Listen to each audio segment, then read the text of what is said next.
अच्छा जी, स्क्रीन सबको नज़र आ रही? रिकॉर्डिंग स्टार्ट कर रहे हैं हम लोग।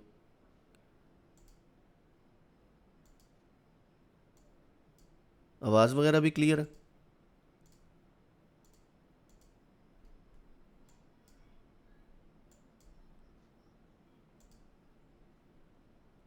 अच्छा, ये एक बेसिक इंट्रोडक्शन जस्ट देने लगा हूँ। 2-3 मिनट के अंदर अंदर ना, बेसिक आइडिया जो रेस्पिरेटरी सिस्टम से रिलेटेड ओवरऑल जो चीज़ें हैं, ठीक है।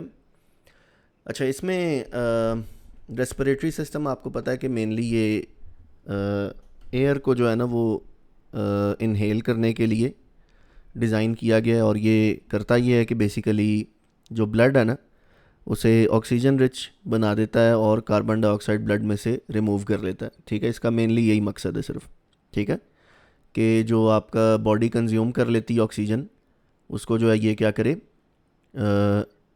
कार्बन डाइऑक्साइड उसमें से निकाल दे और O2 जो है ना वो मिक्स कर दे ब्लड में, ठीक है।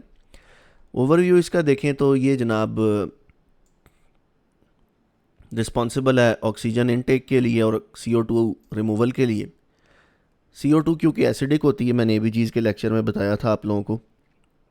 तो CO2 जो है ना वो अगर ज़्यादा बॉडी में रहेगी ना तो उससे इशू ये होता है कि आपकी जो बॉडी है ना उसकी पीएच जो है वो ड्रॉप होने लग जाती। अब पीएच ड्रॉप होने का मतलब ये है कि पीएच एसिडिटी की तरफ मूव करना शुरू कर देती है कार्बन डाइऑक्साइड के बढ़ने से, ठीक है। दूसरा ये कि रेस्पिरेटरी सिस्टम आपको बातचीत करने में जो आपकी सेंस ऑफ स्मेल है, ठीक है ना, और कुछ हद तक आप ये कह सकते हो कि नॉन स्पेसिफिक डिफेंस मैकेनिज्म में जैसे नेज़ल हेयर वगैरह हैं, तो ये पैथोजेंस के अगेंस्ट भी प्रोटेक्ट करता है। और ज़ाहिर सांस तो लेना ही होता है इंडिविजुअल ने, जो भी चीज़ें लाइफ रखती हैं, वन वे और दी अदर दे ब्रीद और they absorb oxygen through the atmosphere. जैसे फॉर एग्जांपल मछलियाँ हैं तो उनके जो गिल्स हैं वो पानी में से जो है ना वो ऑक्सीजन को एब्जॉर्ब करते हैं, ठीक है। तो पॉइंट ये है कि ये मेनली ऑक्सीजन प्रोविजन और CO2 रिमूवल का काम करने का सिस्टम है, ठीक है। बाकी ये कि नेज़ल कैविटी आपको पता होती है, एयर फिल्ट्रेशन यहाँ से होकर गुजरती है। जो ठंडी हवा है अगर गुजरती है नेज़ल पैसेजेस में से तो वो गर्म हो जाती है, ह्यूमिडिफाई हो जाती है। प्लस ऑल फैक्ट्री नर्व होती, ठीक है। ऑल फैक्ट्री नर्व जो है ना वो काम करती है इसका स्मेल का। ओरल कैविटी, ओरल कैविटी में आपके जो है ना फेरेंक्स है, लेरेंक्स है, फिर एपिग्लॉटिस है जो कि खाना खाते वक्त बंद हो जाता है, ठीक है। जो लेरेंक्स है वहाँ से जब हवा गुजरती है तो वो आवाज़ जनरेट होती क्योंकि वोकल कॉर्ड्स वाइब्रेट करती, ठीक है। फिर आपके पास विंड पाइप आ जाता है, ट्रेकिया। तो ये लास्ट टाइम भी मैंने बताया था कि जो राइट साइड है ना वो थोड़ा सा ट्रेकिया ऊपर होता है जो ब्रोंकस है, और जो लेफ़्ट साइड है वो थोड़ा सा नीचे को होता है, ठीक है। और यहाँ पर तो पिक्चर में थोड़ा करीब करीब इन्होंने दिखा दिया है, ऐसा नहीं है ये इधर से ना करीब से थोड़ा सा ऊपर गुजरता है राइट साइड, ठीक है। और लेफ़्ट जो है वो थोड़ी नीचे होती है, ठीक है। बाकी ये कि राइट लंग की 3 लोब्स होती हैं, 1 2 3, ठीक है। सुपीरियर लोब, मीडियल लोब और इन्फीरियर लोब। और लेफ़्ट लंग की 2 लोब्स होती हैं, सुपीरियर एंड इन्फीरियर लोब्स। और हार्ट जो है वो स्लाइटली टू द लेफ़्ट पड़ा होता है, बिलो द मीडियास्टाइनल बोन। बाकी डायफ्राम है, एक मसल है जो कि फ्रेनिक नर्व कंट्रोल करती है। फ्रेनिक नर्व बेसिकली ब्रांच है वेगस नर्व की, ठीक है। और यही मेन मसल है जो कि रेस्पिरेशन को कंट्रोल करवाता है, ठीक है। बाकी प्राइमरी ब्रोंकस कहते हैं लेफ़्ट राइट, फिर लेफ़्ट राइट ब्रोंकाई हैं, सेकेंडरी ब्रोंकाई, टर्शरी ब्रोंकाई, फिर ब्रोंक्यूल्स हैं। यानी मेन ब्रोंकस से ये कन्वर्ट होता है इसमें, क्या उसे कहेंगे,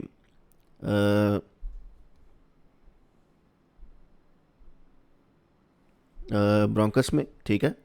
और उसके बाद जो है ना ये चले जाता है उसमें, क्या कहते हैं, अ,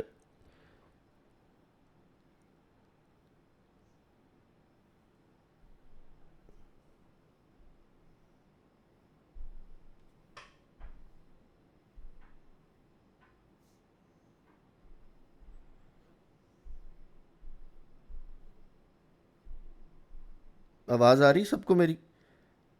किसी और का माइक तो नहीं ओपन? अगर काइंडली किसी का माइक ओपन है तो वो क्लोज़ कर लो, ठीक है। माइक जो है ना वो प्लीज़ बंद कर लें अगर किसी का ओपन है तो, क्योंकि ये कि स्टूडेंट्स आपस में ना डिस्टर्ब ना हो, ठीक है।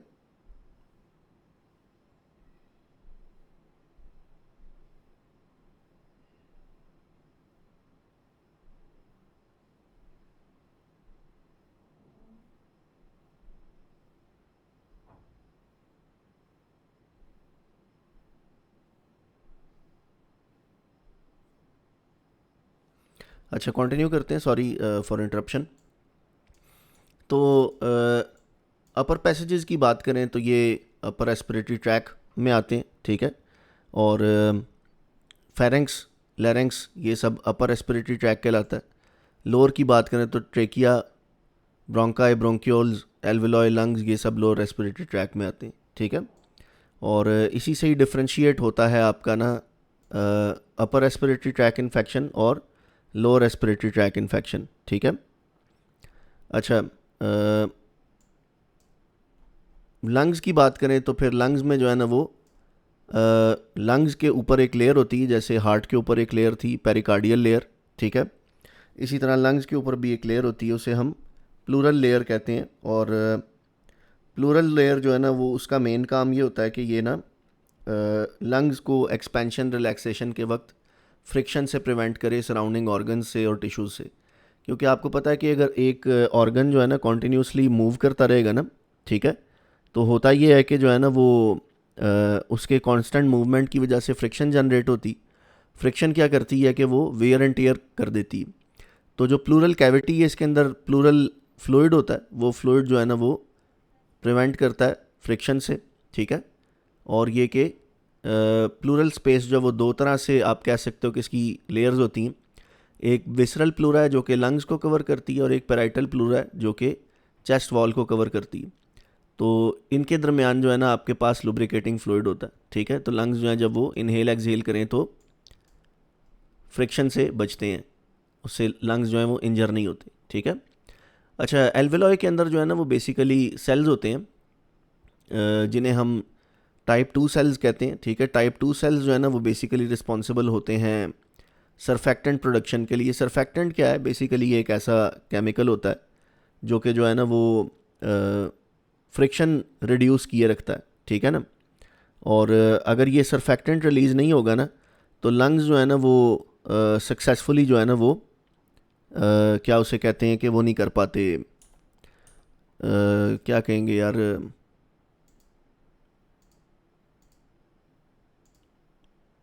अच्छा मैंने म्यूट कर दिए डायरेक्टली सबको ताकि ये कि आप लोगों को आवाज़ आ सके। मुझे बता रहा था कोई कि लोगों के माइक्स ऑन है। देखो यार, ये तो एक बेसिक कॉमन सेंस है। अगर आपको इतना नहीं पता कि जब किसी मीटिंग में आते हैं तो अपना माइक बंद करके आते हैं, और आप जो है ना वो महल्ले की आवाज़ें या बच्चों की आवाज़ें या कोई भी आप काम कर रहे हो तो वो सुनाई दे रहा है आपको, तो वो अच्छी बात नहीं है, ठीक है। तो वैसे मेरी रिकॉर्डिंग में तो ये चीज़ें नहीं जाती, इस तरह टाइम ज़ाया होता है। यूट्यूब पे भी जो देखने आता है वो भी ये सोचता है कि कैसी कार्टून ऑडियंस है जिनको ये नहीं पता कि माइक बंद करके आना है। तो माइक लाजमी बंद करके आया करो, इतने भी जो है ना वो नॉन आईटी टाइप सिचुएशन में ना रहो, ठीक है, ताकि ये कि कोई ज़िंदगी में कामयाब हो जाओ, ठीक है। कम से कम माइक बंद करना सीख लो। चलो जी, वापस चलते हैं। आपकी इन चीज़ों को ठीक करवाते करवाते टाइम ज़ाया होता है, ठीक है। यूट्यूब पे भी जो लेक्चर देखने आता है या आप भी बाद में देखते हो तो बीच में इस तरह की बातें भी चल रही होती। खैर, नेक्स्ट ऐसा ना हो, अगर ऐसा हुआ तो मैं फिर रिमूव कर दिया करूँगा क्लास से। अच्छा, तो बात हो रही थी हमारी टाइप ऑफ सेल्स की। तो टाइप 1 है, टाइप 2 है, ठीक है। और इसमें जो टाइप 1 सेल्स हैं वो स्क्वेमस सेल्स हैं, ये गैस एक्सचेंज के लिए रिस्पॉन्सिबल होते हैं। और जो टाइप 2 सेल्स हैं वो सरफेक्टेंट प्रोड्यूस करते हैं। सरफेक्टेंट जो है ना वो सरफेस टेंशन रिड्यूस कर देता है, जिसकी वजह से लंग्स जो है ना वो फ्रीली मूव कर सकते हैं और इजीली गैसियस एक्सचेंज हो सकता है, ठीक है। एल्वेलॉय की बात करें तो एल्वेलॉय के अंदर जो है ना वो ऑक्सीजन जो है वो और कार्बन डाइऑक्साइड इन आउट होती है, ठीक है। यानी ये कि जो सारी ऑक्सीजन आप लेते हो ना वो सारी की सारी ब्लड नहीं अब्जॉर्ब कर लेता, कुछ वापस भी चली जाती है। और जो CO2 है वो सारी की सारी ब्लड से निकाल भी नहीं लेता ये एल्वेलॉय, ठीक है, कुछ पीछे रह जाती है, कुछ जो है वो बाहर निकल जाती है, ठीक है।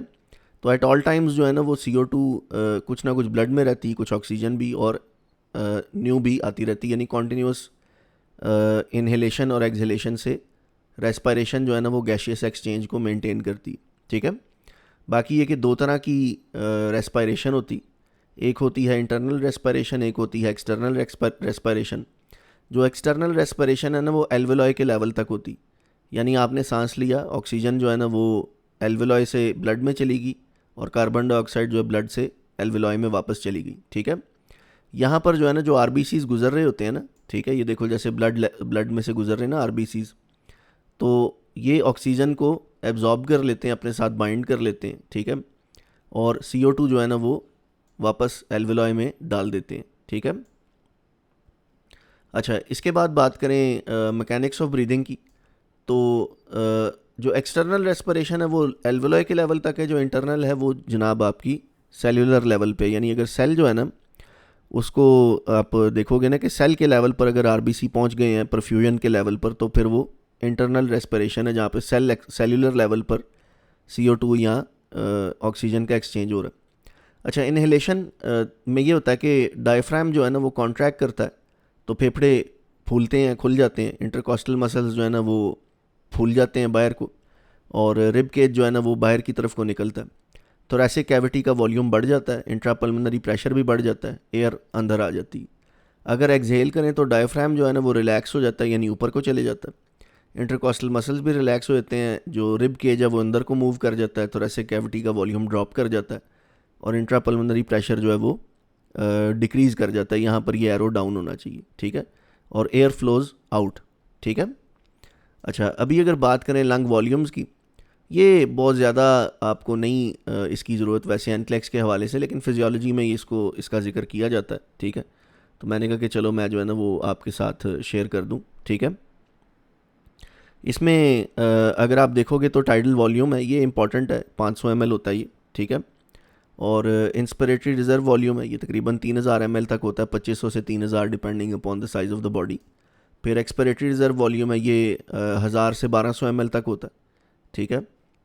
रेजिडुअल वॉल्यूम है, ये भी 1000 से 1200 तक। वाइटल कैपेसिटी जो है ये तकरीबन जो है आपकी 4500 ml तक होती है, 4546 या इस तरह करके कुछ, और टोटल लंग कैपेसिटी 6 लीटर होती है तकरीबन, ठीक है। बाकी FRC functional residual capacity 2300 ml होती है। अब ये होते क्या है ये ज़रा सुन लो। टाइडल वॉल्यूम तो ये है कि जो आप नॉर्मली सांस इन और आउट कर रहे हैं उसे टाइडल वॉल्यूम कहते हैं। इंस्पिरेटरी रिजर्व वॉल्यूम ये है कि ये आप जो है ना अगर ज़ोर से सांस इनहेल करोगे ना एफर्ट करके, तो आप इतना वॉल्यूम जो है ना वो इनहेल करने की कैपेसिटी रखते हो, ठीक है। मतलब नॉर्मल इनहेलेशन आपकी 500 है, लेकिन ज़ोर लगाओगे तो 3000 ml तक चली जा सकती है। एक्सपिरेटरी रिजर्व वॉल्यूम ये होता है कि ज़ोर लगा के सांस अगर बाहर निकालोगे तो तकरीबन 1200 ml एयर आप बाहर निकाल सकते हो, ठीक है। रेजिडुअल वॉल्यूम ये है कि जितना मर्जी भी ज़ोर लगा लो सांस बाहर निकालने में, ठीक है, आपको जो है ना वो उतना ही निकल के आएगा, मतलब 1200 ml से ज़्यादा आप हवा बाहर नहीं निकाल सकते, ठीक है। क्योंकि ये कि जो पीछे लंग्स हैं नहीं तो वो कोलैप्स हो जाएंगे, लंग्स को जो है ना एक सर्टेन अमाउंट ऑफ एयर चाहिए होती है, ठीक है। अगर ये कि लंग्स उससे ज़्यादा हवा बाहर निकालोगे तो एटिलेक्टेसिस होने का खदशा होता है, ठीक है। फिर वाइटल कैपेसिटी है, वाइटल कैपेसिटी 4600 ml है, यानी ये कि इतनी एयर आप इन आउट कर सकते हो, ठीक है। ये tidal volume plus inspiratory reserve volume और एक्सपिरेटरी रिजर्व वॉल्यूम को कंबाइन करके मिलाया जाता है। टोटल लंग कैपेसिटी जो है ना वो वाइटल कैपेसिटी और रिजर्व वॉल्यूम को मिला के होता है। वाइटल कैपेसिटी 46 है और जो रेजिडुअल वॉल्यूम 1200 है, तो तकरीबन 58 ml इन्होंने लिखा है, लेकिन 6 लीटर ओवरऑल जनरली स्पीकिंग होती है, ठीक है। बाकी फंक्शनल रेजिडुअल कैपेसिटी ये है कि आप जो सांस इनहेल करके एक्सहेल करके air remaining in lungs after normal exhalation, मतलब नॉर्मली सांस बाहर निकालोगे ना तो 2300 ml तक हवा पीछे पड़ी होती, क्योंकि तकरीबन 1000-1200 आप फोर्सफुली भी निकाल सकते हो ना, ठीक है। तो ये इन दोनों का मिक्सचर है, ERV और RV का, ठीक है। अगर ये इमीडिएटली समझ ना आए तो कोई बात नहीं, इस पे एक आध वीडियो भी देख सकते हो यूट्यूब पे, या इनको इन डेप्थ भी स्टडी कर सकते हो। बाकी ये क्रिटिकल केयर के अंदर जो है ना मैं डिटेल में एक्सप्लेन करूँगा, क्योंकि वहाँ पर ये ज़्यादा काम आते हैं, यहाँ पर इतना नहीं इनका काम, जनरली आपको पता होना चाहिए ये क्या है, ठीक है। फिर रेस्पिरेटरी जोन्स की बात करें, देखो रेस्पिरेटरी जोन्स जो है ना मेनली दो जोन्स में डिवाइड होते हैं। एक है कंडक्टिंग जोन और एक है रेस्पिरेटरी जोन। जो कंडक्टिंग जोन है ना, इसको हम डेड स्पेस भी कहते हैं क्रिटिकल केयर की लैंग्वेज में, ठीक है। और कंडक्टिंग जोन का मतलब ये है कि यहाँ पे गैशियस एक्सचेंज नहीं होता, जैसे नाक, pharynx, larynx, trachea, bronchi, bronchioles, terminal bronchioles, इनमें ना कोई गैस एक्सचेंज नहीं होता। जो रेस्पिरेटरी जोन है ना, यहाँ पर गैशियस एक्सचेंज होता है, जैसे रेस्पिरेटरी ब्रोंक्यूल्स, एल्वुलर डक्ट्स और एल्वुलर सैक्स और एल्वुलाई। ये वो हैं जो कि एक्सट्रीमली ब्लड रिच होती हैं, कैपिलरीज यहाँ पर बहुत ज़्यादा होती हैं, ठीक है ना। तो यहाँ पर आपके क्या है कि वो होता है, क्या उसे कहेंगे, जो गैशियस एक्सचेंज होता है, ठीक है।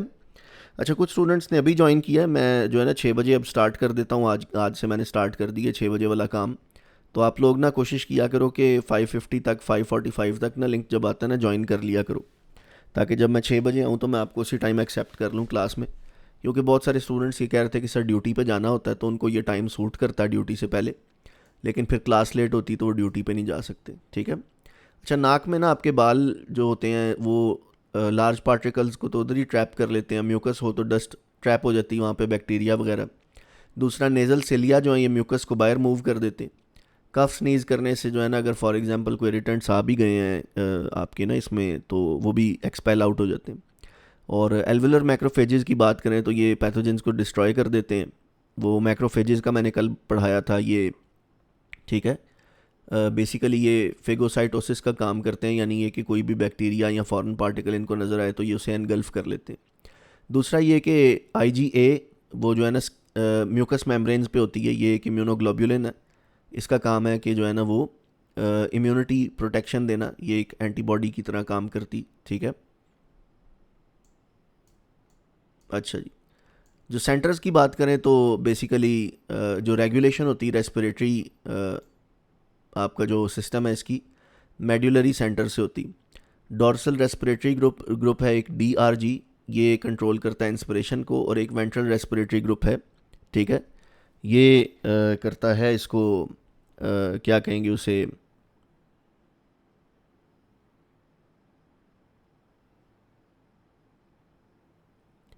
उसको कंट्रोल करता है इंस्पिरेशन और एक्सपिरेशन को, ठीक है। फिर कीमो रिसेप्टर्स की बात करें तो ये रिस्पॉन्ड करते हैं बॉडी में बढ़ती हुई CO2 को, ठीक है। और बॉडी में बढ़ती हुई CO2 का मतलब ये है, फॉर एग्जांपल जो है ना, मैं आपको सादा अल्फाज में बताऊँ ना, तो हमें ये लगता है कि ऑक्सीजन की कमी जो है ना वो जानलेवा होती है, ऐसे ही कि नहीं, ठीक है। और नॉर्मली हमें यही लगता है, लेकिन ऑक्सीजन की कमी इतनी जानलेवा नहीं है, ठीक है, जितना जो है ना वो ऑक्सीजन की ज़्यादती जो है ना वो जानलेवा है, ठीक है। और जब बॉडी में कार्बन डाइऑक्साइड बढ़ती है ना और pH में ड्रॉप आता है, ठीक है, तो जो सेंट्रल नर्वस सिस्टम है ना वो रिस्पॉन्ड करता है, आपकी ब्रीदिंग का रेट बढ़ा देता है, ठीक है। पेरिफेरल नर्वस सिस्टम जो है ना, ये O2 ड्रॉप को, CO2 बिल्डअप को या ड्रॉप इन pH को रिस्पॉन्ड करता है। जो पेरिफेरल नर्वस सिस्टम है उसमें कैरोटिड आर्टरीज में और आर्च ऑफ अयोटा में ना कीमो रिसेप्टर्स होते हैं। कीमो रिसेप्टर्स का काम है कि बॉडी की केमिस्ट्री को ना एनालाइज करते रहना, ठीक है। और ब्रेन में जो है ना वो सेंट्रल लेवल पर कीमो रिसेप्टर ट्रिगर जोन होता है, जहाँ पर CO2 वगैरह आपकी डिटेक्ट होती रहती है। CO2 के बढ़ने पर रेस्पिरेशन को चेंज कर दिया जाता है। अच्छा, किन चीज़ों की वजह से जो है ना रेस्पिरेशन स्टिमुलेट होती है या ड्रॉप ड्रॉप आता है रेट में, उसमें यह है कि अगर CO2 बढ़ जाए तो रेस्पिरेटरी रेट बढ़ता है, ठीक है। pH में ड्रॉप हो जाए तो रेस्पिरेटरी रेट बढ़ता है। ऑक्सीजन ड्रॉप हो जाए तब भी रेस्पिरेटरी रेट बढ़ जाता है। एक्सरसाइज करे तो तब भी रेस्पिरेटरी रेट बढ़ जाता है, पेन एंजाइटी में बढ़ जाता है, और हाई अल्टीट्यूड पे भी बढ़ जाता है, ठीक है। हाई अल्टीट्यूड का मतलब ये है कि क्या उसे कहेंगे, आप देखोगे ना पहाड़ पे चढ़ते वक्त, ठीक है, तो ऑटोमेटिकली वहाँ पर सांस फूलता है ना, तो रेस्पिरेशन तेज़ हो जाती, ठीक है। बाकी कौन से ऐसे फैक्टर्स हैं जो कि रेस्पिरेटरी डिप्रेशन कॉज करते हैं? कुछ ऐसी दवाइयाँ हैं जो कि जिनमें मॉर्फिन, फेंटनिल, फेंट्रा, पैथोडीन, ठीक है, ऐसी जो नारकोटिक एजेंट्स हैं, नेल्ब्यूफिन, ये सब जो है ना वो आती हैं, जो कि क्या करती हैं, आपका जो है ना वो इसमें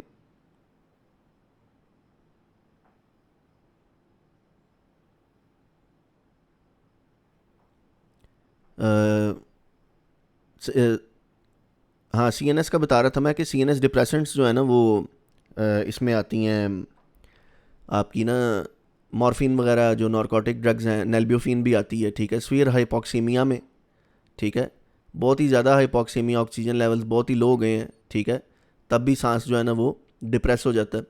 स्लीप में सोते वक्त तो ये तो नेचुरली है, फिजियोलॉजिकल है, ठीक है, जिसमें जो है ना वो आपका ये सोते वक्त रेस्पिरेटरी रेट कम हो जाता है। फिर न्यूरोमस्कुलर डिसऑर्डर्स हैं कुछ ऐसे जिनमें गुलियन बेरी सिंड्रोम है, ठीक है, GBS आ गया, या आपके जो है ना वो और भी कुछ ऐसे न्यूरोमस्कुलर डिसऑर्डर्स हैं, पैरालिसिस वगैरह या इस तरह की चीज़ें जिनके अंदर ये रेस्पिरेटरी डिप्रेशन होता है, ठीक है।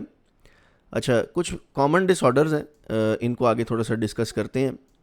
एस्थमा है, COPD है, नमोनिया है, टेलेक्टेसिस है, पल्मोनरी एडीमा है, पल्मोनरी एम्बोलिज्म है, ठीक है ना। तो ये अगर आप देखोगे ना इसमें, अच्छा यार, मुझे ना कॉन्टीन्यूसली स्टूडेंट ना मैसेज करते रहते हैं कि सर क्लास नहीं ज्वाइन हो रही।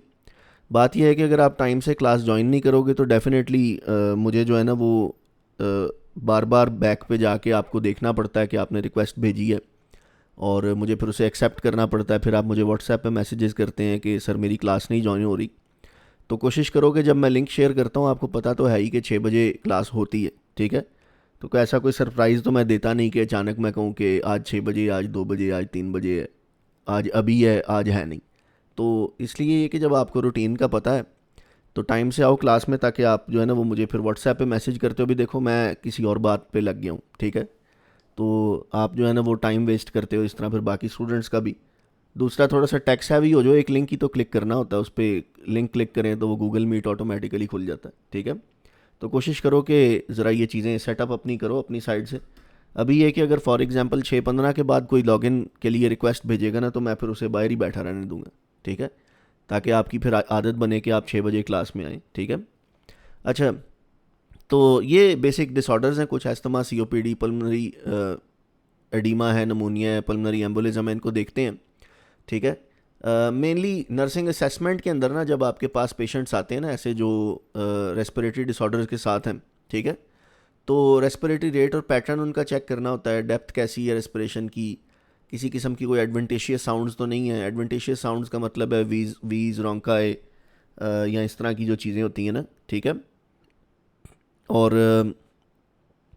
अच्छा, फिर है आपके पास चेस्ट एक्सपेंशन, इसकी सिमेट्री देखते हैं। ये तो नहीं कि लेफ़्ट या राइट साइड में से कोई एक साइड ब्रीद कर रही है लेकिन दूसरी साइड जो है ना वो ब्रीद नहीं कर रही एक्टिवली, ठीक है। फिर ऑक्सीजन सैचुरेशन मॉनिटर कर सकते हैं, ABGs कर सकते हैं एज ऑर्डर्ड।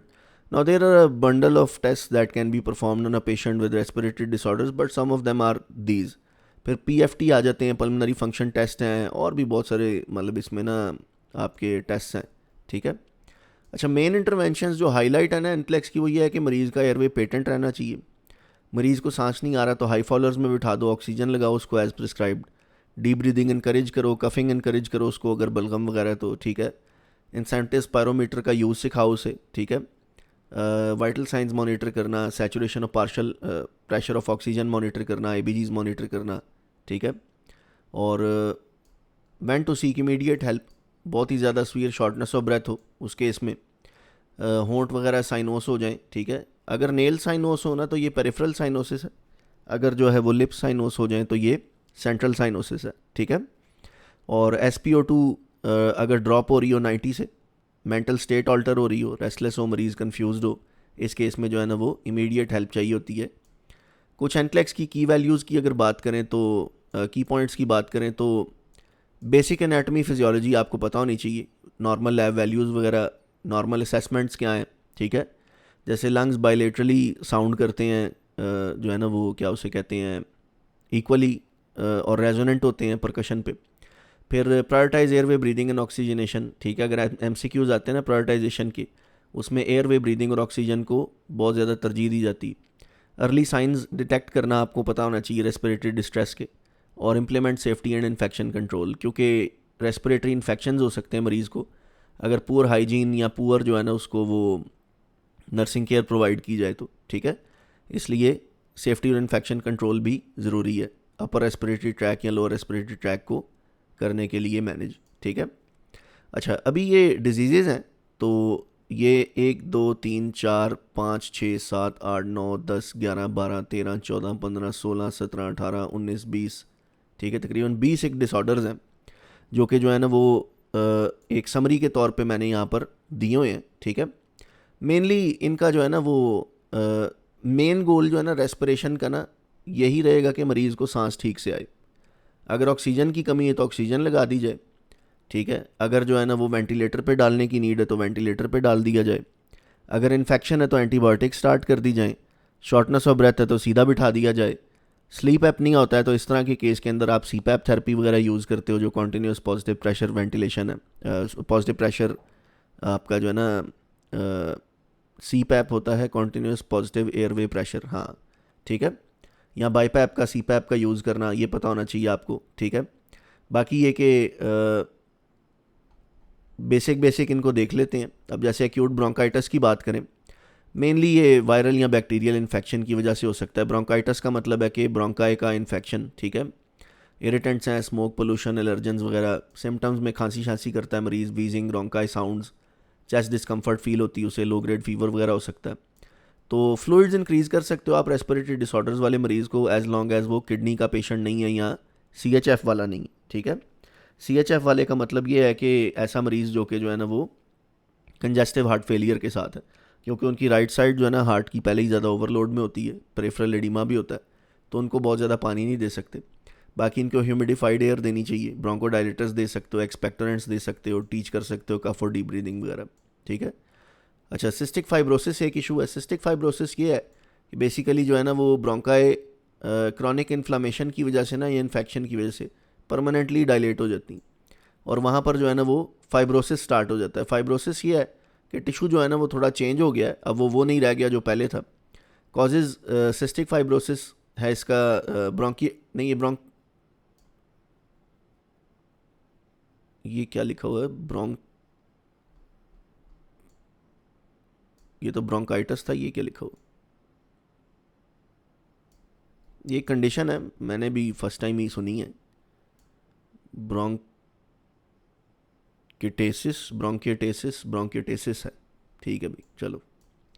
अच्छा, ब्रोंकिटेसिस कंडीशन है लंग्स की, ये बेसिकली ब्रोंकाई डायलेट हो जाती हैं, रिटर्न नहीं होती वापस, ठीक है। Normally alveoli and bronchi should come back to their original position, but इसमें नहीं आती। कॉजेज क्या है? Cystic fibrosis, chronic infections, immune deficiencies, obstruction, ठीक है। साइन सिम्टम्स क्या हैं? क्रॉनिक प्रोडक्शन होती है कफ की, ठीक है, chronic productive cough, large amounts of sputum, recurrent infections, हेमोप्टोसिस, यानी ये कि जो है ना वो जो सलाइवा में ना आपको, मतलब खांसी में जो बलगम में ना आपके ब्लड आता है।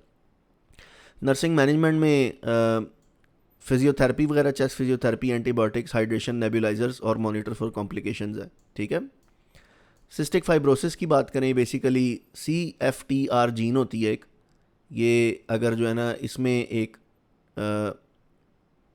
इशू आ जाए इस जीन में, तो ये सिस्टिक फाइब्रोसिस को लीड करती है। इसमें होता ये है कि थिक स्टिकी म्यूकस जो है ना लंग्स प्रोड्यूस करते हैं, ठीक है, जिसकी वजह से chronic cough, recurrent lung infections, weight gain नहीं होता, clubbing of fingers. Nursing management again airway clearance techniques है। पैंक्रियाटिक एंजाइम्स करवाते हैं ऐसे मरीज़ के, ठीक है, चेक करने के लिए कि एंजाइम्स रेज तो नहीं है, इन मरीज़ों के रेज होते हैं। फिर high caloric high protein diet देते हैं, लंग फंक्शन मॉनिटर करते हैं, ठीक है। लंग कैंसर तो बेसिकली ज़ाहिर है ये कैंसर ऑफ लंग है, स्मोकिंग मेजर कॉज है, और रेडिएशन एक्सपोजर, एस्बेस्टोस और एयर पोल्यूशन वगैरह। साइन सिम्टम्स में अगेन परसिस्टेंट कफ, हेमोप्टिसिस, ठीक है, और चेस्ट पेन, होर्सनेस होती है, आवाज़ का जो है ना वो हो जाना, क्या उसे कहेंगे, आवाज़ भारी हो जाना, ठीक है, खुरदरी और भारी। और नर्सिंग मैनेजमेंट में स्मोकिंग, सिजेशन है, पेन मैनेजमेंट, कीमोथेरेपी है, रेडिएशन, इमोशनल सपोर्ट वगैरह। अच्छा, अभी तक आप जितने भी डिसऑर्डर्स पढ़े आप नोटिस करो, हर डिसऑर्डर में ना तकरीबन कफिंग, डिस्निया, फिर आपकी लंग इन्फेक्शंस, हेमोप्टोसिस, परसिस्टेंट कफ, टेकिपनिया, इस तरह की चीज़ें जो है ना ये कॉमन है। तो आपको जो है ना क्लिनिकल कोरिलेशन करना पड़ता है कि जो है ना वो मरीज़ को कॉज क्या है, क्योंकि अगर कॉज बैक्टीरियल या वायरल इन्फेक्शन है तो ये ब्रोंकाइटिस है, अगर सिस्टिक फाइब्रोसिस है तो ये ब्रोंकिटिसिस है, अगर जो है CFTR जीन में इशू था तो वो सिस्टिक फाइब्रोसिस है, स्मोकिंग करता है तो वो मोस्ट लाइकली लंग कैंसर हो सकता है, ठीक है। फिर न्यूमोथोरेक्स की बात करते हैं। न्यूमोथोरेक्स बेसिकली लंग्स अगर डैमेज हो जाए ना, तो प्लूरल स्पेस में हवा लीक होने लग जाए, ठीक है, तो उसे हम न्यूमोथोरेक्स कहते हैं। ट्रॉमा की वजह से जो लंग्स के बुला हैं वो अगर रप्चर कर जाएं, ठीक है, बुला बेसिकली कहते हैं जो एक ब्रांच होती है लंग्स के एल्वियोलाई की ना, ठीक है। ऐसे मरीज़ों को कई दफ़ा मैकेनिकल वेंटिलेशन से भी हो जाता है ट्रॉमा, ठीक है, बेरो ट्रॉमा कहते हैं जिसको, प्रेशर वेंटिलेशन पे अगर डाला हो ना मरीज़ को, ठीक है। और अंडरलाइंग लंग डिजीज़ वगैरह। साइन सिम्टम्स हैं sudden chest pain, dyspnoea, tachypnoea, decrease breath sounds, क्योंकि हवा जो है ना वो लंग्स से बाहर जा रही है प्लूरल स्पेस में, तो लंग्स का साइज़ छोटा होता चला जाता है क्योंकि हवा जो है ना वो बाहर भरती चली जा रही।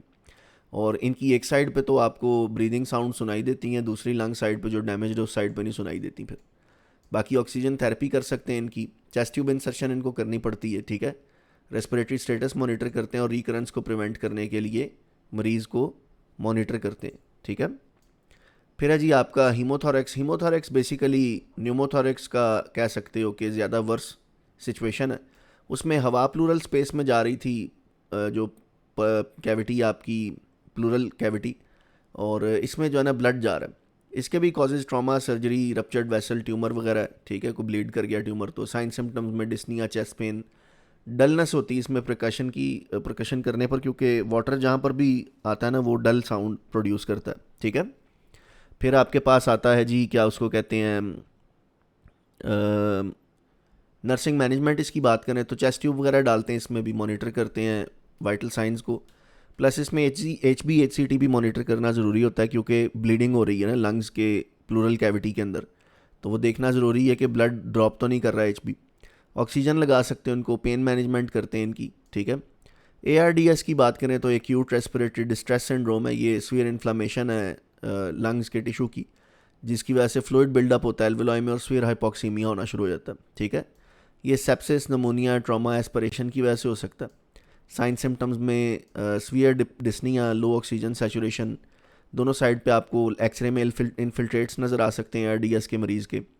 टेकिपनिया होता है इनको, ठीक है। फिर ये मरीज़ ज़्यादातर मैकेनिकल वेंटिलेशन पर जाते हैं और इनको प्रोन पोजीशन में लिटाया जाता है, ठीक है, ताकि जो इनकी बलगम वगैरह है वो निकल सके, ठीक है।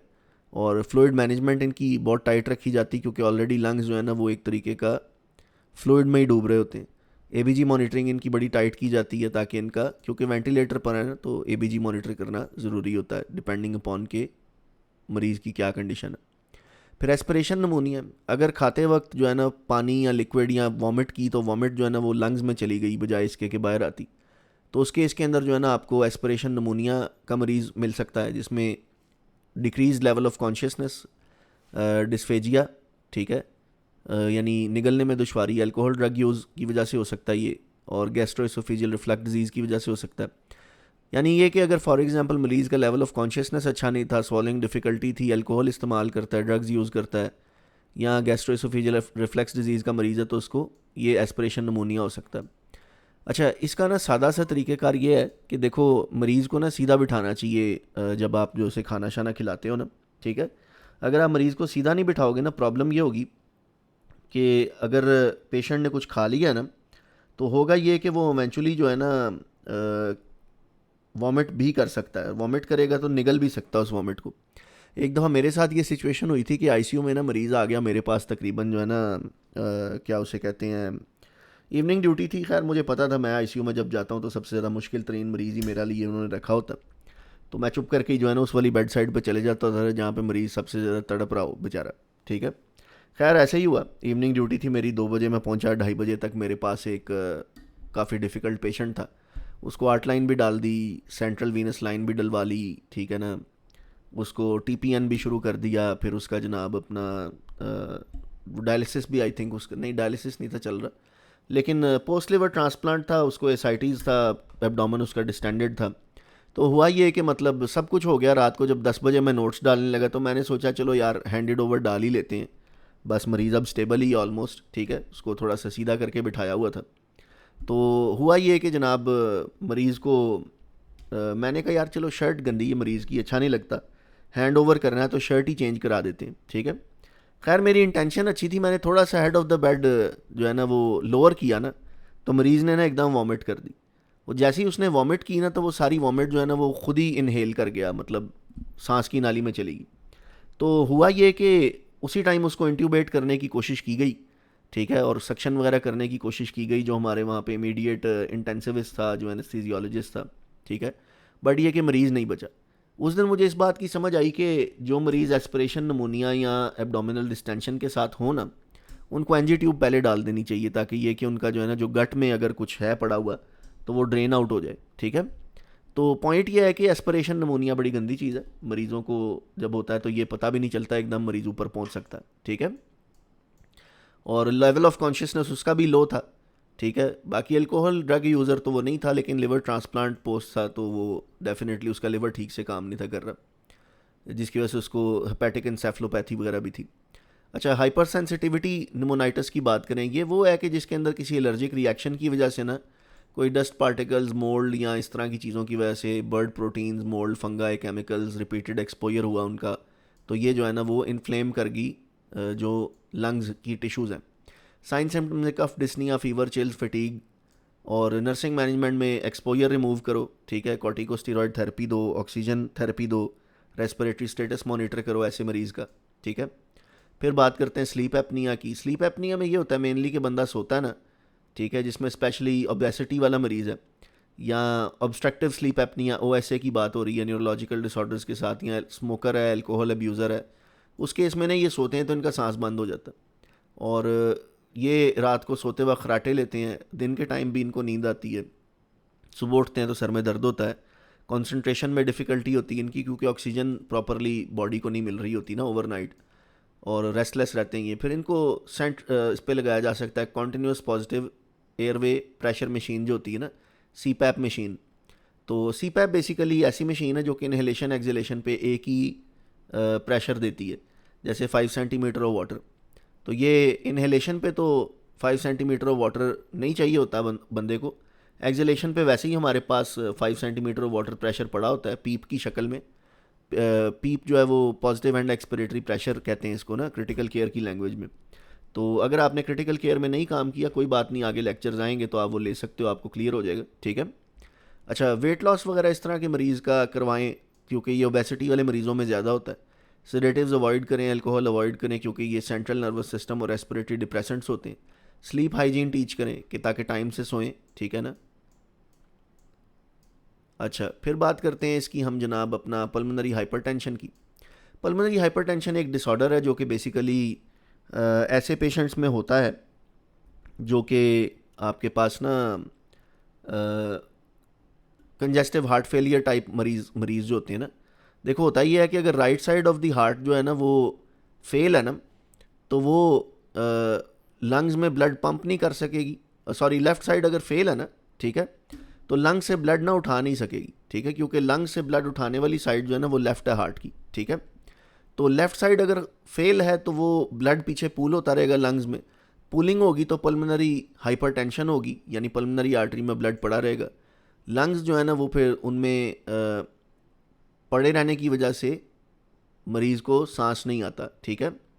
कॉजेज़ क्या हैं? Left sided heart disease, lung disease, chronic clots, जिसमें पल्मोनरी एम्बोलिज्म की वजह से, इडियोपैथिक भी हो सकता है, यानी अननोन कॉज। और सिम्टम्स में डिस्निया, एक्सर्शन है, फटीग है, चेस्ट पेन है, एडीमा, सिनकोप, ठीक है।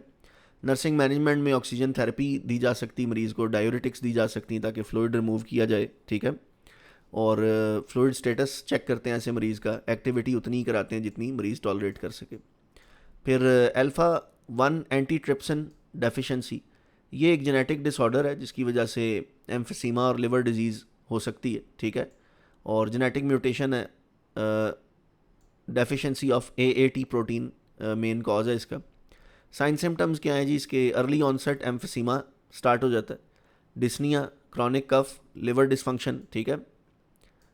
फिर आपके पास आता है नर्सिंग मैनेजमेंट इसकी, स्मोकिंग अवॉइड करवाएं, ठीक है। एंजाइम रिप्लेसमेंट थेरेपी, यानी जो एंजाइम्स मिसिंग है जेनेटिकली वो दिए जाएं। पल्मोनरी रिहेबिलिटेशन करवाई जाए, लिवर फंक्शन को मॉनिटर किया जाए। फिर ट्रेकियाइटिस है। ट्रेकियाइटिस ये है कि अगर ट्रेकिया का इन्फ्लामेशन हो गई है, ये viral infection, bacterial infection, irritant, smoke, cold air, prolong intubation की वजह से हो सकती। साइन सिम्टम्स में सोर थ्रोट, डिफ़िकल्टी स्वॉलोइंग भी हो सकता है वो, ठीक है, अगर ऊपर तक चला गया है, ड्राई कफ है, होर्सनेस है, लो ग्रेड फीवर है, ठीक है। नर्सिंग मैनेजमेंट की बात करें तो फ्लूइड्स इंक्रीज़ कर सकते हो, ह्यूमिडिफाइड एयर यूज़ कर सकते हो, एंटीबायोटिक्स दे सकते हो, ठीक है, और वॉइस को रेस्ट दे सकते हो ऐसे मरीज़ की। Laryngitis one of the most common disorders, ठीक है। लैरेंक्स की स्वेलिंग, ये वोकल कॉर्ड स्वेल हो जाना, viral infection, over use of voice, irritant, smoke, gastro-oesophageal reflux disease जिसमें एसिड की वजह से वोकल कॉर्ड्स इरिटेट हो रही हैं अगर, इसमें भी आवाज़ में hoarseness, sore throat, dry cough, loss of voice, ठीक है। नर्सिंग मैनेजमेंट की बात करें तो वॉइस को रेस्ट दें, हाइड्रेट करें, ह्यूमिडिफाइड एयर यूज़ करें, और थ्रोट में अगर कोई इन्फेक्शन है या अंडरलाइंग कॉज है तो उसको ट्रीट करें। फिर आता है जी वोकल कॉर्ड डिसफंक्शन। इसमें होता ही है कि वोकल कॉर्ड्स एबनॉर्मली क्लोज होती हैं ड्यूरिंग ब्रीदिंग। ये स्ट्रेस, एंजाइटी, एक्सरसाइज, इरिटेंट्स और जर्ड की वजह से हो सकता है, ठीक है। साइन सिम्टम्स में डिस्निया, डिफ़िकल्टी जो है ना सांस लेने में, थ्रोट टाइटनेस, स्ट्राइडर होता है ऐसे जैसे कि कोई फॉरेन बॉडी जो है ना वो अगर सांस की नाली में फंस जाए, ठीक है, स्ट्राइडर की साउंड होती है बाकायदा। वॉइस चेंजेस, नर्सिंग मैनेजमेंट में रीश्योर करें मरीज़ को, ब्रीदिंग टेक्निक्स उसको गाइड करें, ट्रीट करें ट्रिगर्स को, स्पीच थेरेपी वगैरह की तरफ लेके जाएं, ठीक है। फिर आपके पास स्कोलियोसिस आता है। स्कोलियोसिस बेसिकली जो है ना वो सिलिका डस्ट अगर कोई इनहेल कर ले, ठीक है, जिसमें माइनिंग वगैरह वाले मरीज़, ठीक है ना, सैंड ब्लास्टिंग मतलब वो जो रेगमार रगड़ वगैरह का काम करते हैं ना, ठीक है। अगेन इसके भी डिस्निया, कफ, फटीग, वेट लॉस, इस तरह के साइन सिम्टम्स हैं। नर्सिंग मैनेजमेंट में उसको उस काम को छोड़ना पड़ता है, ऑक्सीजन थेरेपी लगाओ, लंग फंक्शन मॉनिटर करो, सपोर्टिव केयर वगैरह दो। फिर आता है एस्बेस्टोसिस। एस्बेस्टोसिस बेसिकली फाइब्रोसिस है लंग्स का एस्बेस्टोस एक्सपोजर की वजह से। तो एस्बेस्टोस फाइबर्स अगर इनहेल करेगा कोई, किसी की ऑक्यूपेशन है एस्बेस्टोस से डील करना, तो उसको ये हो सकता है। इसमें भी ऑक्सीजन थेरेपी देना, लंग फंक्शन मॉनिटर करना, पल्मोनरी रिहेबिलिटेशन करना, स्मोकिंग सेजेशन करवाना। सबसे ज़्यादा इंपॉर्टेंट चीज़ ये है कि एस्बेस्टोस एक्सपोजर से रिमूव किया जाए मरीज़ को। फिर आपके पास गुड पास्चर सिंड्रोम है। ये बेसिकली एक ऑटो इम्यून डिसऑर्डर है जो कि लंग्स और किडनीज़ को अफेक्ट करता है, और इसमें जो है ना वो ऑटो एंटीबॉडीज़ जो हैं वो अटैक करती हैं ग्लोमेरुलर बेसमेंट मेम्ब्रेन को, ठीक है। साइन सिम्टम्स क्या है? हेमोप्टाइसिस है, डिस्निया है, ठीक है, हिमचूरिया है, फटीग है।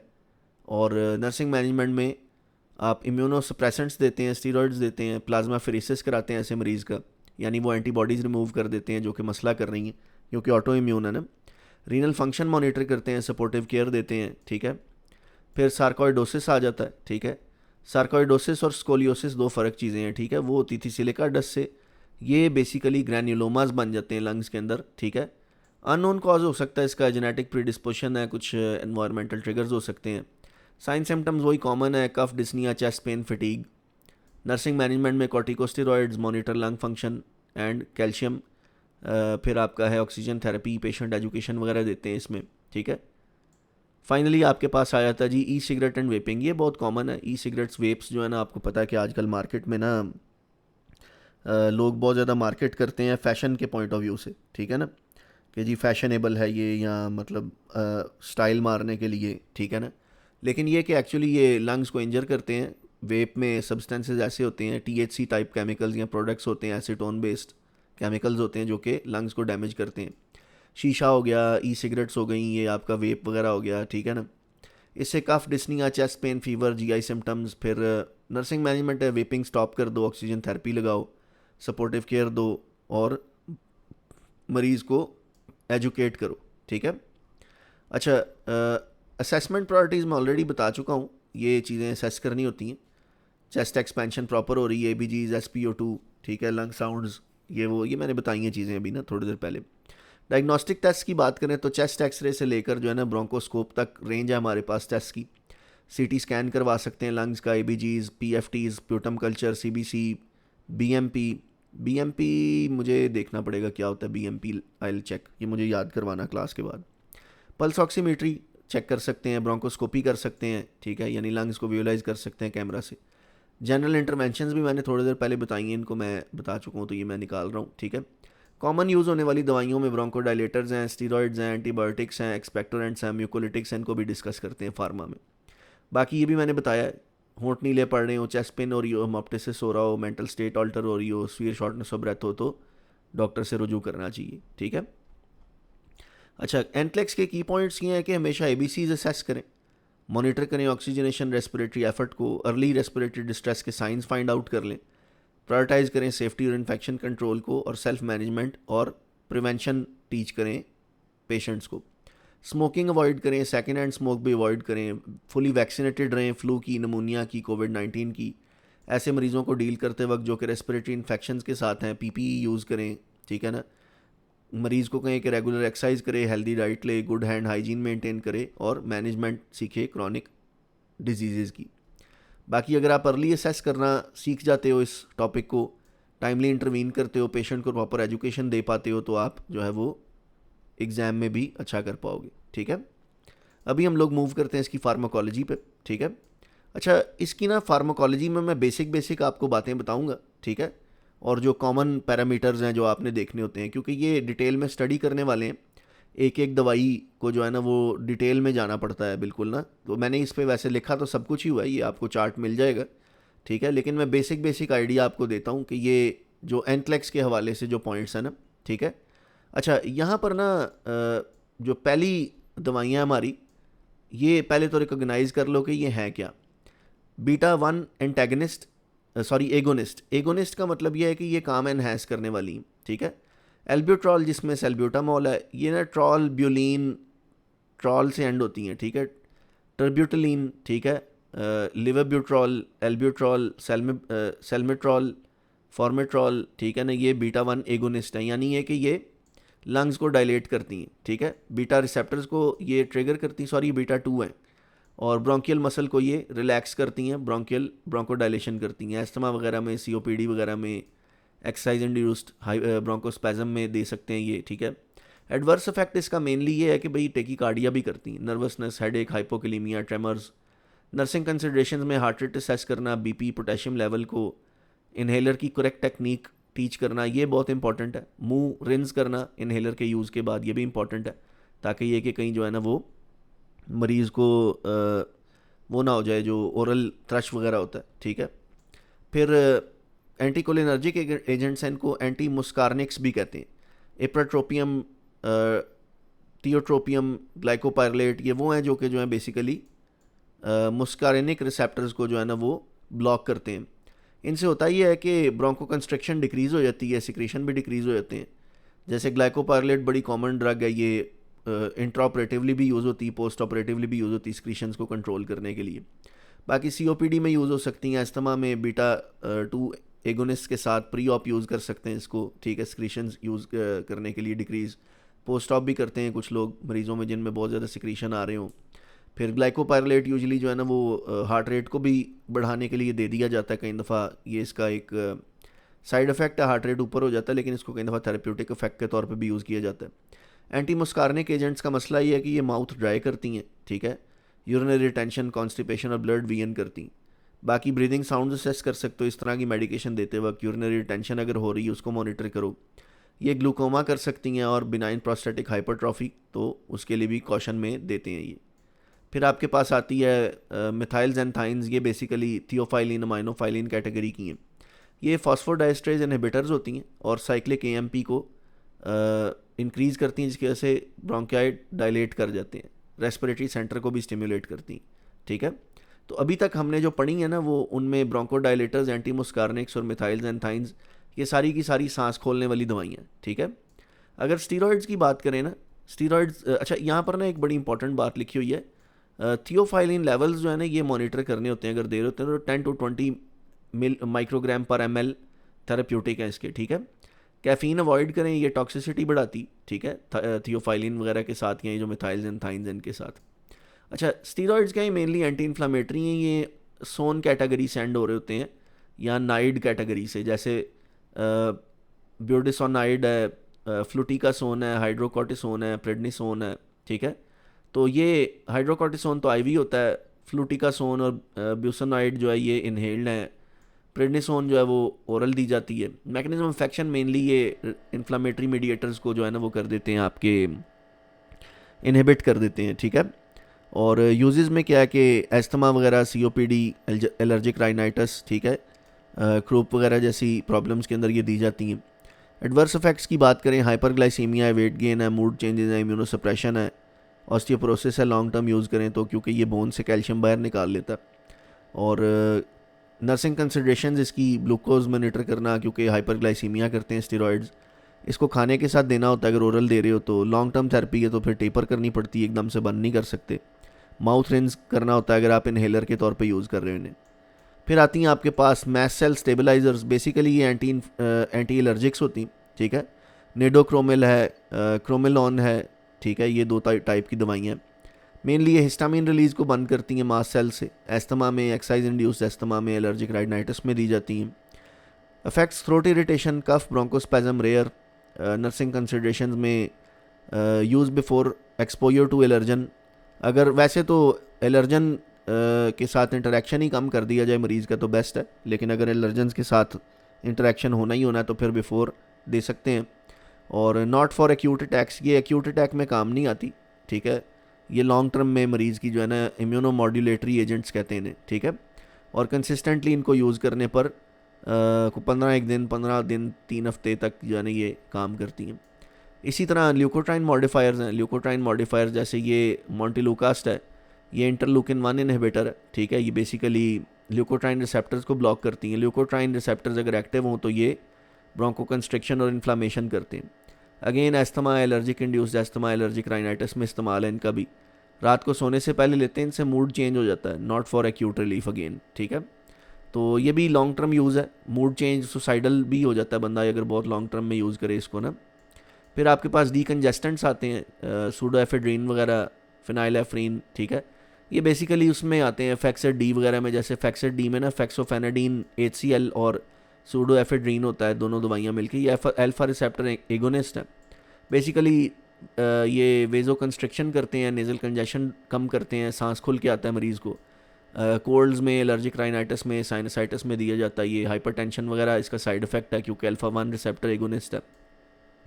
रीबाउंड नेज़ल कंजेशन भी कर सकते हैं, यानी ओवर यूज़ से ये उल्टा सांस बंद भी कर सकते हैं।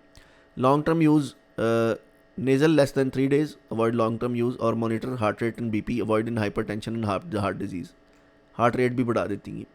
फिर एंटीहिस्टामीन्स की बात करें, डाइफेनहाइड्रामीन 1st gen, लोरेटाडीन 2nd gen और सिट्राजीन 2nd gen। अच्छा, ये डाइफेनहाइड्रामीन, लोरेटाडीन और सिट्राजीन जो है ना, जैसे सिट्राजीन से बहुत ज़्यादा नींद भी आती, लोरेटाडीन इतनी सी इससे नहीं आती, डाइफेनहाइड्रामीन से भी आती। तो ये H1 हिस्टामीन रिसेप्टर ब्लॉक करते हैं, ठीक है। जो दवाइयाँ H1 H2 दोनों को ब्लॉक करती हैं उनसे नींद आती है, जो सिर्फ H1 पे एक्ट करती हैं उससे नींद इतनी नहीं आती। तो ये भी एंटी एलर्जी मेडिकेशन है बेसिकली। 1st gen का मेन इफेक्ट जो है वो ड्राउजीनेस है, 2nd gen लेस ड्राउजी होती है। बट ये कि अभी इनके और भी सॉल्ट्स आ गए हैं, जैसे डेस्लोरेटाडीन है, या इस तरह के ना डेस लगता है उनके साथ, जो अच्छे सॉल्ट्स हैं इनके, जो रिन्यूड जनरेशन आई हैं उनमें और भी ज़्यादा जो है ना वो ड्राउजीनेस कम है और वो ज़्यादा इफेक्टिव है कम डोज पे।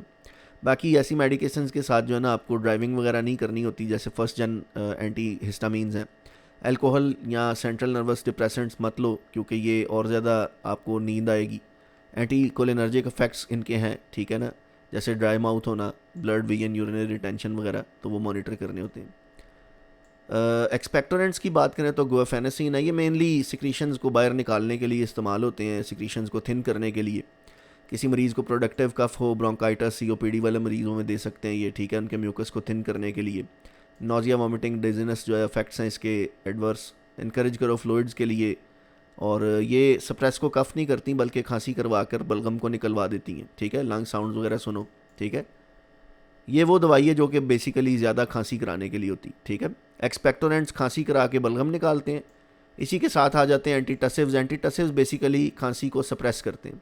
तो दो तरह के हैं, नारकोटिक और नॉन नारकोटिक। नारकोटिक में कोडीन और हाइड्रोकोडोन है, और नॉन नारकोटिक में डेक्स्ट्रोमेथॉर्फन और बेनकोनाटेट है, ठीक है। और मेनली ये कफ सेंटर को सप्रेस करते हैं नारकोटिक वाले तो, और जो बेनकोनाटेट है ये स्ट्रेच करती है रिसेप्टर्स को जो कि लंग्स और एयरवेज के हैं, उनको नम कर देती है। उससे क्या होती है, खांसी कम हो जाती है मरीज़ की।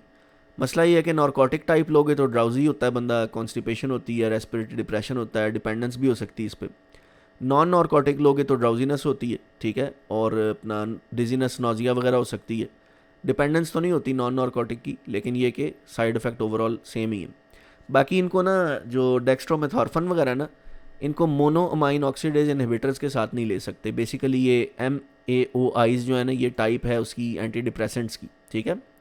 और क्योंकि MOAIs भी जो है ना वो डिजीनेस करती है, ड्राउजीनेस करती है, डेक्स्ट्रोमेथॉर्फन भी करती है। अल्कोहल और सेडेटिव्स के साथ अवॉइड करें ऐसी दवाइयों को, और मॉनिटर करें रेस्पिरेटरी डिप्रेशन को। बाकी बात करें इसकी फाइनल, आपके पास म्यूकोलिटिक्स हैं। ये बेसिकली उसको कम करने के लिए ना, थिकनेस को कम करने के लिए आपका जो है ये बलगम वगैरह की, तो एसिटाइलसिस्टीन बहुत कॉमन है, ठीक है। डोरोनेज अल्फ़ा भी है, लेकिन एसिटाइलसिस्टीन बहुत ही कॉमन है। ये बेसिकली उन मरीज़ों में दी जाती हैं जिनके अंदर जो है ना वो म्यूकस बहुत थिक हो। ये मेनली डाइसल्फाइड बॉन्ड्स को तोड़ देती हैं। विस्कोसिटी उससे क्या होता है, म्यूकस की डिक्रीज़ कर जाती है। मरीज़ जो है ना यूजुअली खांसी करके या चेस्ट फिजियोथेरेपी करके वो बलगम उसकी निकाल सकते हैं, ठीक है। COPD के मरीज़ों में जिनमें थिक म्यूकस हो, सिस्टिक फाइब्रोसिस के या ब्रोंकाइटिस के मरीज़ों में म्यूकस प्लगिंग को प्रिवेंट करती हैं। इनकी वजह से ब्रोंकोस्पैज़म हो सकता है, नोजिया, वॉमिटिंग, रैशेस डेवलप हो सकते हैं। बाकी इनको नेबुलाइज़र के थ्रू देना होता है, मॉनिटर करना होता है ब्रोंकोस्पैज़म के लिए, और हाइड्रेशन को इनकरेज करना होता है, ठीक है। अच्छा, अभी आ जाती है बारी जो है ना हमारे पास कॉमन इनहेल्ड मेडिकेशंस की। तो आपके पास ना शॉर्ट एक्टिंग से लेकर लॉन्ग एक्टिंग तक ड्रग्स होती हैं, जिसमें ये कि आपके पास ये दी हुई हैं सारी। शॉर्ट एक्टिंग मेनली जो है ना वो एल्ब्यूट्रॉल, लेविट्रॉल है, और सेल्मेट्रॉल, फेमेट्रॉल जो है ये थोड़ी सी लॉन्ग एक्टिंग है। एप्राट्रोपियम भी शॉर्ट एक्टिंग है, ठीक है। और टायोट्रोपियम ये लॉन्ग एक्टिंग एंटीकोलिनर्जिक है। मेनली ये सारी सांस खोलने वाली दवाइयाँ, ठीक है, इनहेल्ड ड्रग्स हैं ये सारी। बाकी इनका ड्यूरेशन और ऑनसेट लिखा हुआ है, ऑल्दो ये एनप्लेक्स की डोमेन का एज सच इतना ज़्यादा नहीं है, ठीक है। इतने ज़्यादा स्ट्रॉन्ग MCQs बहुत रेयरली आते हैं एनप्लेक्स में। मेनली आपको यूज़ पता होना चाहिए, ठीक है ना। ये अस्थमा में, COPD में और इस तरह की डिजीज़ में यूज़ होती हैं जिनमें ब्रोंकोस्पैज़म हुआ हो, ठीक है। बाकी जो शॉर्ट एक्टिंग होते हैं ना, ये एक्यूट अटैक्स के लिए यूज़ हो सकते हैं। जो लॉन्ग एक्टिंग है ये डेली डोज लेनी होती। बाकी जितने भी इनहेलर है ना, कोशिश करो कि इनको जो है ना आप लेने के बाद रिंस करो लाजमी माउथ, ठीक है। जो स्पेशली स्टीरॉयड बेस्ड है, जैसे फ्लूटिकासोन या ब्यूडिसोनॉइड, ठीक है, क्योंकि ये मुंह का फिर वो कर देते हैं, थ्रश वगैरह भी इशू कर देते हैं, ठीक है। और शॉर्ट एक्टिंग एक्यूट को कंट्रोल करती है, लॉन्ग एक्टिंग जो है ना वो एक्यूट के कंट्रोल नहीं करती, ये कॉन्टीन्यूसली लेनी होती, ठीक है। बाकी इनहेलर लेने की टेक्निक जो है ना वो ये है, देखो कई तरह के आपके पास आते हैं। मीटर डोज इनहेलर है, MDI सबसे कॉमन है। फिर ड्राई पाउडर्ड इनहेलर है, जिसमें जो है ना आपको पता है वो पाउडर बेस्ड कैप्सूल होता है, वो ऐसे टीयर होता है, वो उसकी जो है इनहेल करनी होती है मरीज़ ने, ठीक है। मेन तरीक़ेकार ये है इनहेलर यूज़ करने का कि इनहेलर है तो शेक करो उसको अच्छे से, फुली एक्सहेल करो, इनहेल स्लोली करो वाइल डीपली प्रेसिंग कैनिस्टर, और 10 सेकंड के लिए ब्रेथ को होल्ड कर लो।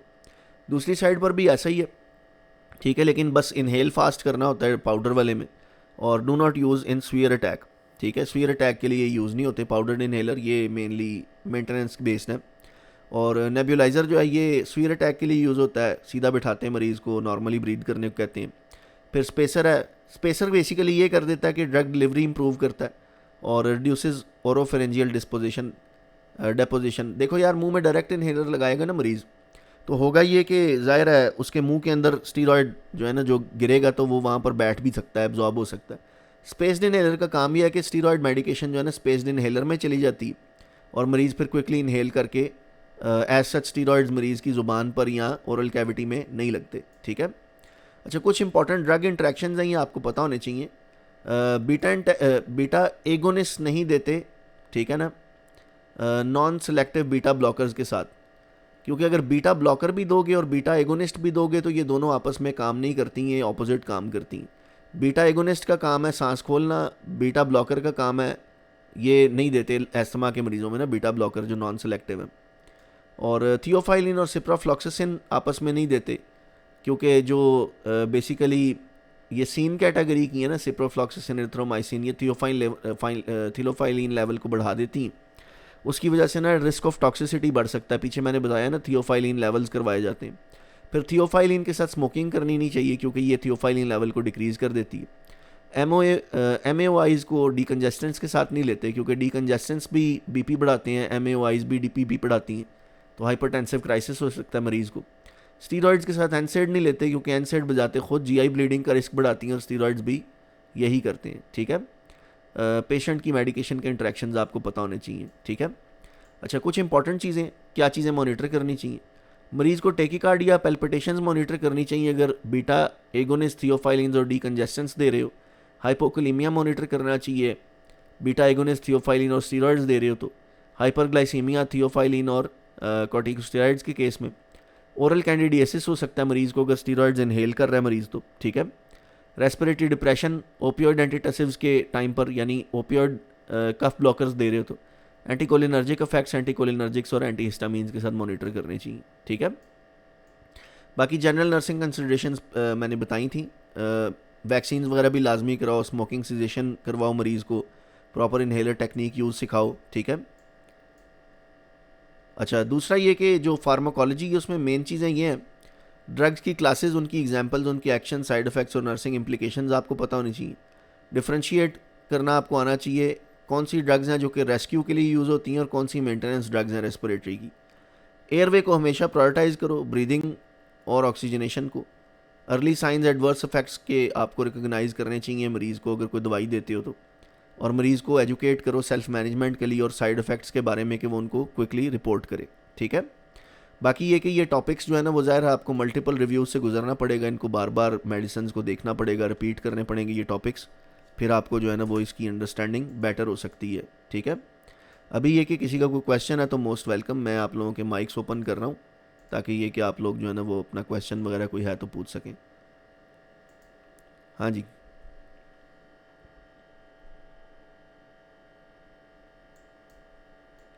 कोई क्वेश्चन किसी का। माइक रेवलाइजर कहते हैं, हाँ बिल्कुल क्रिस्टीना आप ठीक कह रहे हो। बीएमपी इज बेटा बेजल मेटाबॉलिक पैनल, ठीक है। हाँ जी, कोई क्वेश्चन किसी का, कोई क्वेश्चन नहीं।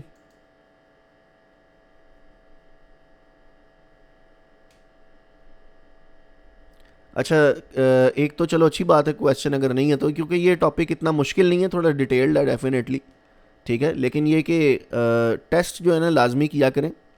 सेकेंड हैंड स्मोकिंग ये होता है कि अगर आपके पास कोई बैठा सिगरेट पी रहा है तो आप सिगरेट नहीं भी पी रहे तो आप जो है ना वो उस धुएं को इनहेल अगर कर रहे हो तो, ठीक है। सेकेंड हैंड स्मोकिंग सुनने से ऐसे लगता है कि जैसे जो है ना वो कोई सिगरेट पी रहा है तो आपने उससे मांग के पी ली है तो वो सेकेंड हैंड है, कि मतलब आपने यूज सिगरेट ले ली, लेकिन ऐसा नहीं, ठीक है। यानी कोई पी रहा है लेकिन आप जो है ना वो उस धुएं को इनहेल कर रहे हो, ठीक है। वो मैं फैसलाबाद से हूँ तो मैं तुम लोगों को एक जो है ना जुगत भी सुनाता हूँ। वो बंदा था ना एक वैगन में जा रहा था, तो वो सिगरेट से रिलेटेड ना दो जुगते हैं ना।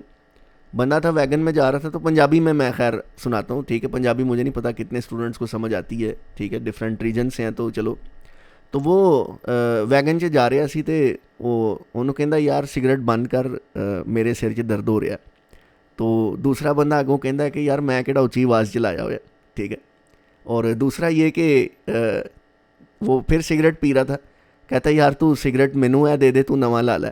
तो वो कहता कि भाई जान इनू भी साल नहीं हो गया, ये भी हुणे ही लाया कि नवा ही है भी। तो वो सेकेंड हैंड स्मोकिंग वाला जो जोक है ना उस पॉइंट ऑफ व्यू से, ठीक है जी। आई होप कि आपका कोई क्वेश्चन नहीं है, तो हम लोग जो है ना इस लेक्चर को एंड करते हैं। अगर फिर भी किसी का कोई क्वेश्चन हुआ तो मोस्ट वेलकम, आप लोग जो है ना ग्रुप के अंदर पूछ सकते हो, ठीक है। अच्छा, बीच में मैं डेमो क्लासेस करता रहता हूँ जो है ना इसमें ग्रुप के अंदर शेयर लिंक वगैरह कर देता हूँ, लेकिन ये कि मैंने डेमो क्लासेस कुछ ली हैं लेकिन स्टूडेंट्स जो है ना वो एज सच एनरोल नहीं होते डेमो क्लास लेने के बाद। तो अभी मैंने इसको जो है ना वो एक्सक्लूसिवली कर दिया, आप लोगों के ग्रुप्स के अंदर ही लिंक्स आते हैं, ठीक है। तो मैं देखूँगा अगर किसी स्टूडेंट ने मुझे कहा कि सर डेमो चाहिए या इस तरह उस तरह, या मैं एनरोल होना चाहता हूँ, तो डेफिनेटली मैं फिर उसके लिए डेमो वगैरह भी मेन ग्रुप में भेज दूँगा, ठीक है। या आप कोई कैंडिडेट अगर रेफ़र करना चाहते हो, असल में सैलरीज़ लोगों की नहीं आती ना, मतलब मिड है ना अभी। तो जो अगर अब्रॉड से भी स्टूडेंट्स हैं, जैसे कुवैत से हैं, सऊदीया से, उनकी यूजुअली लास्ट वीक में आ रही होती है। जो पाकिस्तानी नर्सेज हैं उनकी यूजुअली फर्स्ट वीक में आ रही होती है मंथ में, ठीक है। तो ये कि शुरू में काफ़ी स्टूडेंट्स एनरोल हुए इस मंथ में, और गुड है, वेलकम है, अच्छी बात है। चलो आने वाले दिनों में जुलाई में जो है ना दोबारा एनरोलमेंट्स ओपन करेंगे, ठीक है। बाकी ये कि थैंक यू सो मच तायरा, आपने लेक्चर अप्रिशिएट किया, बहुत अच्छा था। कोशिश यही होती है कि आप लोगों के लिए बेस्ट से बेस्ट पॉसिबल चीज़ें की जा सकें। अभी भी मुझे ऐसे लग रहा होता है कि मैं अपना 100% नहीं दे रहा और इससे भी बेहतर किया जा सकता है। तो मैं डेली सेवरल आवर्स स्पेंड करता हूँ इस चीज़ पे कि बेस्ट से बेस्ट पॉसिबल तरीके से आपको पढ़ाया जाए, ठीक है। अच्छा यार, मेरे से नोट्स ना मांगा करो इमीडिएटली क्लास ख़त्म होने के बाद, क्योंकि उसके पीछे वजह ये है कि मैंने तुम लोगों को बोला हुआ है कि क्लास के दौरान नोट्स लिया करो, ठीक है ना। अपनी पेन पेंसिल पकड़ के ना पेपर उस पर नोटबुक पे, क्योंकि अगर मैं आपको दे देता हूँ ना नोट्स, ये होता ही है आपका जहन तसल्ली में आ जाता है, ठीक है मेरे पास नोट्स आ गए। पॉइंट ये है ना, आप बाद में जाके अगर क्लास मिस हो जाए तो यूट्यूब से लेते हो, ना आप लाइव क्लास में आते हो, फिर आप नोट्स इकट्ठे करने के चक्कर में लग जाते हो। तो जहन में रखो, नोट्स इकट्ठे करना मकसद नहीं है, ठीक है। एक दफ़ा एनक्लेक्स पास कर लो, ये पूरी नोट्स की दुकान तुम लोगों को दे दूंगा, ठीक है। लेकिन मसला ये है कि मियरली नोट्स कलेक्शन पर्पज़ नहीं है क्लासेस का, ठीक है। पर्पज़ ये है कि आप जो है ना वो क्लास में आएँ, अपना क्लास में आने के बाद आप एक्टिवली क्लास को देखें, वीडियो ओपन करें, ठीक है, ताकि ये कि जो है ना आप नोट्स हाथ से लें, ठीक है। उसके बाद आप मेरे से ये चीट शीट्स मांगते हो। मसला ये है कि ये चीट शीट्स देना आपको ना इतना आसान काम नहीं है। मैं ठहरो तुम लोगों को दिखा देता हूँ। एक तो ये कि ये बहुत ही ज़्यादा साइज़ में बड़ी होती हैं, ये देख लो ज़रा ताकि तुम लोगों को पता चल जाए, ठीक है, कि मैं जस्ट एवं ही नहीं कह रहा, मजाक नहीं कर रहा। ये देखो, ये ना स्क्रीन तो नज़र आ ही रही होगी डेफिनेटली आप लोगों को। अभी ये जो है ना ये रेस्पिरेटरी की हैं जो पोस्टर्स हैं ना, ठीक है। ये जो पोस्टर्स हैं, अगर आप इस पोस्टर को ऐसे देखते हो ना तो यहाँ पर लिखा हो 2.13 MB, ठीक है। ये कॉर्नर में ना इसका साइज़ दिया हुआ है। इसको अगर मैं अब खोलता हूँ ना, ठीक है, तो ये जो पोस्टर है ना ये इतना बड़ा नहीं है, ये फुल जूम पे है इस टाइम पे। इसको अगर मैं जूम इन करता हूँ ना तो ये देखो ये कुछ ऐसा हो रहा है, देख रहे हो, ठीक है ना, समझ आ रही बात की, ये कुछ ऐसा हो रहा है। देखो मैंने तो क्लास में इसको बहुत ज़्यादा जूम इन किया होता है, लेकिन ये जो ओरिजिनल पोस्टर्स हैं ना जो कि बनते हैं जब, तो ये जूम्ड इन नहीं होते प्रॉपर। मैं फिर क्या करता हूँ कि मैं जो है ना, मेरे पास AI टूल्स हैं, मैंने ख़रीदे हुए हैं, मैं उन टूल से जो है ना वो इन पोस्टर्स को मैं करता हूँ, रिपेयर करता हूँ, ठीक है। क्योंकि आपको जो AI टूल्स बना के देते हैं ना वो इतना नहीं बना के देते। ये देखो, ये वाला जूम इन कर रहा हूँ ना, नोटिस करो ये वाली साइड जो है ना आपको नज़र आ रही होगी कि ये ब्लर हुई है, लेकिन ये वाली साइड जो है ना आपको नज़र आ रही होगी कि ये जो है ना ब्लर नहीं है। तो ये AI टूल्स क्या करते हैं कि ये ब्लर इमेज को क्लियर कर देते हैं, ठीक है।